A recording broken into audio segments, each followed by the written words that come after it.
At the edge of the world, a living man stands over a pit of dark blood, and the dead are coming up out of the earth to speak with him. They come one at a time, a crewman nobody missed, a blind prophet who knows the way home, the great man he fought beside at Troy, and one ghost he never expected to find here, his mother. He does not yet know what killed her. He has sailed off the map of the living world to learn one thing, the way home, and he tells the story of it himself, for the length of one long night, in the firelit hall of the Phaeacian king. Every word of the land of the dead reaches us in his voice alone. Nobody else was there. Hold on to that. The ghosts rise to him one at a time, wanting blood, bringing news, asking for burial. And through them, Odysseus is looking backward and forward at once, at the war he came from, and at the home he cannot reach. The first ghost is Elpenor, one of the saddest small figures in Homeric epic. He was so inconsequential, so unimportant, that no one had even noticed he was missing. Odysseus discovers that the man is dead by running into him among the dead, and asks him how he came to be there. Elpenor explains, he had been sleeping on the flat roof of Circe's palace, a perfectly ordinary thing to do in a hot climate where the breezes cool a rooftop, but he was drunk. Coming down, he missed his footing on the ladder, fell and broke his neck. When the ship put to sea, nobody took a head count and nobody noticed his absence. His body still lies unburied on Circe's island, so his ghost begs Odysseus for one thing. Come back after the underworld and bury me. Odysseus eventually does exactly that. Elpenor speaks without drinking from the pit, and the reason matters.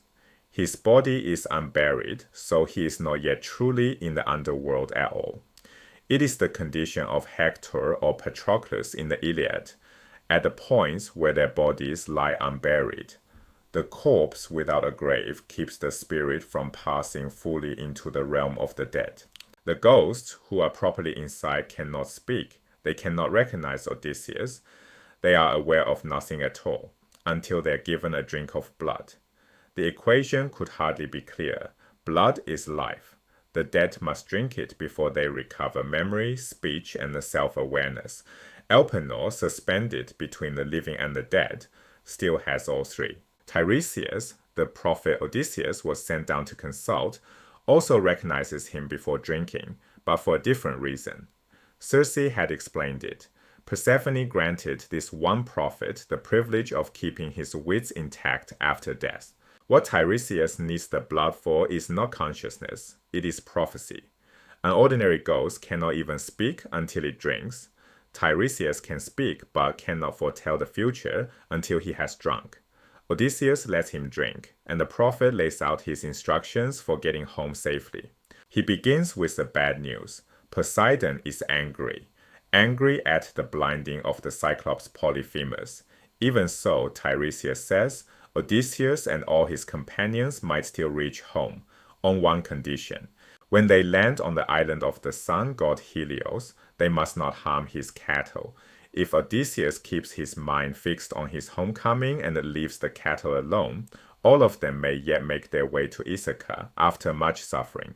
But if the cattle are harmed, Tiresias foretells the destruction of the ship and of the companions. And if Odysseus himself escapes, he will come home late and in a bad state, every companion lost, aboard someone else's ship, to find trouble waiting in his own household. Late, broken, alone, on another man's ship, Odysseus has heard those words before. They are almost exactly the words of the curse of the Cyclops. Then Tiresias adds a detail the Cyclops never supplied. The trouble in the household has a shape. Insolent men eating away his livelihood, courting his godlike wife, and offering gifts to win her. So Odysseus now knows the alternatives clearly. Leave the cattle of the sun god unharmed, and every man may come home. Harm them, and he will arrive very late and utterly alone, to find suitors courting Penelope. Then a ghost comes up that no prophecy prepared him for, his mother Nekyia. Just as he had not known that Elpenor was dead, he had no way of knowing that his mother had died. He learns it now by seeing her among the dead. Desperate for news of Ithaca, he asks how she died, how his father is, how his son Telemachus is faring, and whether Penelope is still waiting for him. She answers every question in reverse order. Penelope first, still waiting. Then Telemachus, doing well. Then his father, Laertes, alive but gone from the palace. The old man has retired to the countryside and lives like a poor laborer, out of grief for his lost son. And then she tells him how she died, not of a lingering illness, not of some sudden catastrophe. It was a longing for Odysseus that killed her. The impact is devastating. He had not even known she was dead. He sees her ghost, he asks what killed her, and she tells him that he did. This is the one moment in the entire poem when Odysseus, the fluent speaker, the great rhetorician, has nothing whatever to say. He makes no reply to his mother at all. He tries instead to embrace her and cannot. She slips through his arms. As she drifts away, she tells him to remember everything she has said so that he can tell it one day to Penelope. At the end of the poem, he does precisely that. After her come the heroines, a long catalogue of women of the old days, mothers of kings, famous queens, and then Odysseus breaks off his own story, abruptly, almost in mid-sentence. He saw many others, he says, but the hour is late and it is time to sleep. Tomorrow, please, a ship home. The break accomplishes several things at once. First, it reminds us where we are. Odysseus has been speaking in his own voice, which is to say, the bard has been impersonating Odysseus for roughly 2.5 hours of performance. The interruption pulls us back to the great hall of King Alcinous late at night, where a guest is telling his own story to the king and to Queen Arete in order to win their favor. And Odysseus, as always, is shaping the story for the listener he most needs to hold. That listener is Arete. Athena told him so, the princess Nausicaa told him so. The real power in Sharia lies with the queen. A long catalogue of great heroines is precisely the material to appeal to a powerful queen, a woman standing much where those women stood. Breaking off does one more thing. It sharpens the appetite of the audience in the hall. A guest sits in your house in the middle of the night. He tells you he went to the land of the dead and spoke with a few of its souls. Then he announces that this is enough for now. Send me home in the morning. Anyone would respond as Alcinous does. He tells Odysseus he would stay awake all night to listen. He asks whether he saw any of his companions from Troy, what else he saw, what else he did. And so, at the king's request, the telling resumes. From here, Odysseus will carry the tale all the way forward, through the loss of his last companions, to his arrival on Calypso's island. But the second half of the underworld belongs to the war dead, Agamemnon, Achilles, Ajax the Greater, and the last of all comes the ghost of Heracles, who brings the Nekyia, the summoning of the dead, to an abrupt and surprising close. The first is Agamemnon, and like Elpenor, like Anticlea, his is a death Odysseus has not heard of. The audience of the epic has known of Agamemnon's murder from the opening books of the poem, where it is recalled again and again, but Odysseus, wandering the sea, has had no way of hearing it. His first reaction is grief and bewilderment. He asks whether Agamemnon drowned at sea, whether enemies killed him, who was responsible. And Agamemnon tells him the story the audience already knows. His murder at the hands of his treacherous wife Clytemnestra and her lover Aegisthus. That story hands Odysseus a comparison to weigh, his own situation with Penelope, set against Agamemnon's with Clytemnestra. And Agamemnon leaves nothing to inference. He warns Odysseus outright not to trust even Penelope. There is no trust to be placed in women, he says. Be extremely careful when you reach home. You cannot know what has happened in all the years you were gone. Odysseus has now received a double warning. Tiresias told him what may be waiting if the cattle are harmed, a household in trouble, suitors courting his wife. Agamemnon's ghost confirms that such betrayals happen in the world of the living, and that they can be fatal. In his own case, Clytemnestra's treachery cost him his life. Agamemnon has a question of his own. He asks for news of his son, Orestes. Odysseus has none to give. He has not been home himself. Hold the poem's chronology in mind here. The 7 years of captivity on Calypso's island come after this journey to the dead. The audience hears about Calypso first, but Odysseus is narrating in flashback. The descent to the underworld happened before he ever washed up on her shore. So through those 7 years of sitting by the water, staring out to sea and longing for home, part of what drives him is precisely these warnings. His fixed, almost obsessive determination to return is fed by fear of what he will find if he arrives too late. After Agamemnon, Odysseus speaks with the ghost of Achilles. He tells Achilles about the magnificent funeral the Greeks gave him. A funeral recounted not in either surviving epic, but in one of the lost poems of the epic cycle. Achilles will not be comforted. There is no point, he answers, in consoling a man for being dead. He would rather be the hired slave of a poor man than rule as king over all the perished dead. That is a remarkable statement, because it appears to contradict flatly the choice Achilles made in the Iliad. There, his mother, the goddess Thetis, laid 2 fates before him: fight and die gloriously at Troy, a short life and everlasting fame, undying Kleos, or live a long, uneventful life, die an old man, and leave no reputation behind. In the Iliad, Achilles chose the short and the glorious life with the imperishable name. In the underworld, his ghost calls the poor man's hired labor the better bargain. Whether this is an inconsistency in the character is genuinely disputed. Some readers take it as a straightforward contradiction, a place where the Iliad and the Odyssey simply disagree. But 2 other readings are possible. The second reading: Kleos is a compensation for death in the minds of the living. The living see glory as a kind of immortality, a way of continuing after death. But fame has value only in the world of the living, because it is the living who keep repeating the name of a man already dead. To the dead themselves, it apparently means nothing. The dead Achilles takes no comfort in his everlasting name, though the living Achilles may well have taken comfort in contemplating it before he died. The third reading keeps Achilles consistent with the man of the Iliad. There he was torn between 2 halves, the mortal side inherited from his father, the divine side inherited from his goddess mother. He wavered between 2 destinies, saying at one point that he would sail home and live a long life, at another that he would stay and die gloriously. On this reading, he is torn still, even after death, convinced that whichever choice he made was the wrong one.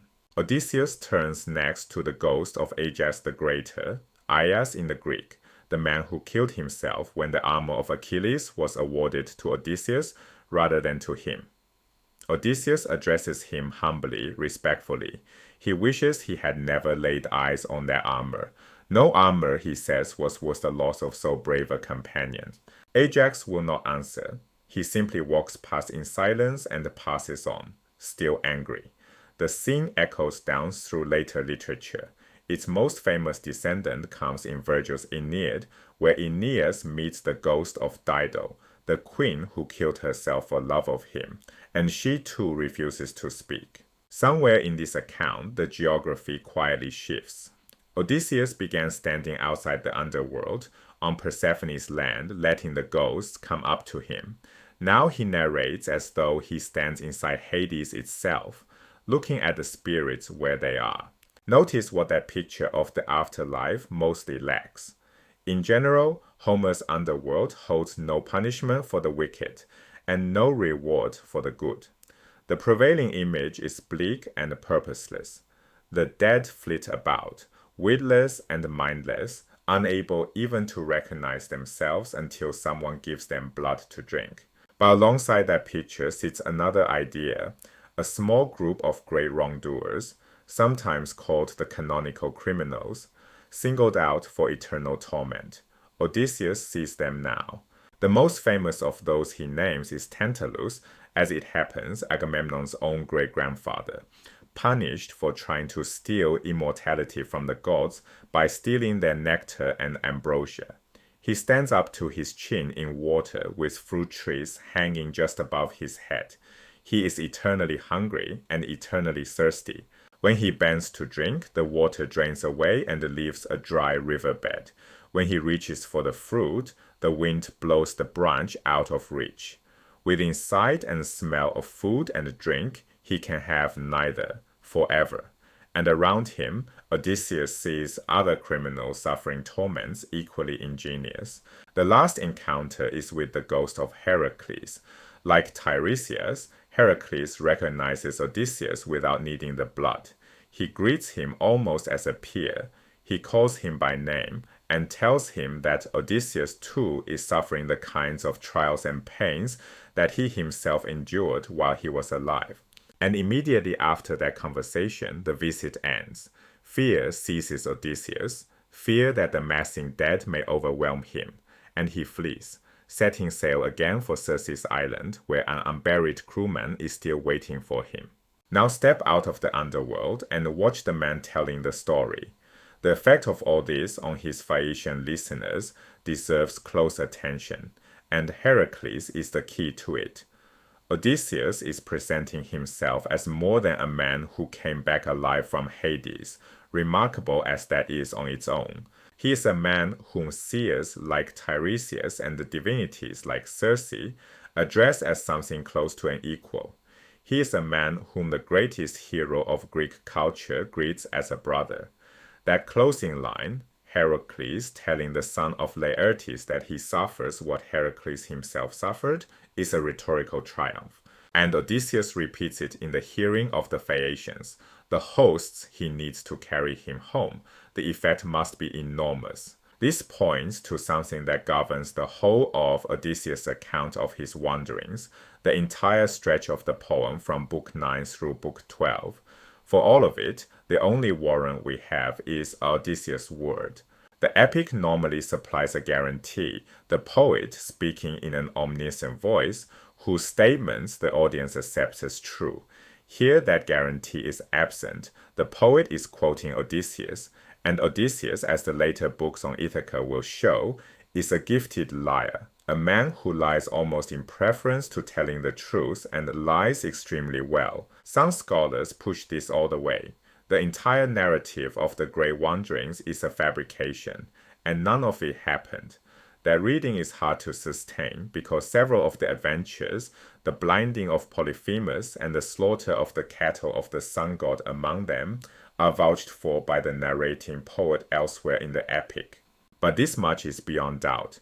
Odysseus is shaping his narrative to work on his audience, foregrounding the episodes that show him at his best, pushing to the margins the ones that show him at his worst. He is working to persuade the Phaeacians to help him, to give him gifts, to honor him, and to remember and retell his story, so that his Kleos survives. There is no need to assume he invented the greeting of Heracles. The better question is why he chooses to give that episode such prominence and to leave others in shadow. In shaping the story this way, Odysseus is doing exactly what a bard does in performance, drawing out the details he judges his listeners want and suppressing the ones they do not. It is what Homer is doing in the Odyssey itself. At the opening of the poem, the bard asks the muse to begin the story at some point, which implies that she, and therefore he, could have begun anywhere. In another version of the poem, the journey to the dead might be pushed far into the background, while an episode we hear about almost in passing might be brought forward. The Laestrygonians say the giants who destroy 11 of Odysseus' 12 ships. The bard crafts the tale, weighting some episodes and thinning others, according to what a particular audience wants. In this stretch of the poem, Odysseus is acting the bard, and the bard is acting Odysseus, a neatly complementary pairing. Within the poem's larger design, the journey to the dead interweaves news with memory. Odysseus meets reminders of his past and receives word of his future, the warnings about Penelope and about Ithaca, the news that his mother is dead and his father has withdrawn to the countryside, the sight of Agamemnon and Achilles. He is looking backward and forward at once, and he can reach neither. He is in a kind of limbo, not dead. He does not belong down there with Agamemnon, Achilles, and Ajax, not fully alive. He is not with his family. His position as a living man in the land of the dead mirrors his position in the world above, belonging neither to the past he came from, nor to the future he hopes for. He came down carrying Troy with him. He leaves the great men of that war standing where they stand, unconsoled, unanswering, past helping. What he carries back up is a route home, a warning about his own house, and a debt to an unburied sailor lying on Circe's island, and the only warrant any of it has, for the Phaeacians listening in the dark hall, and for everyone who has listened in the dark since, is the word of a man who lies extremely well.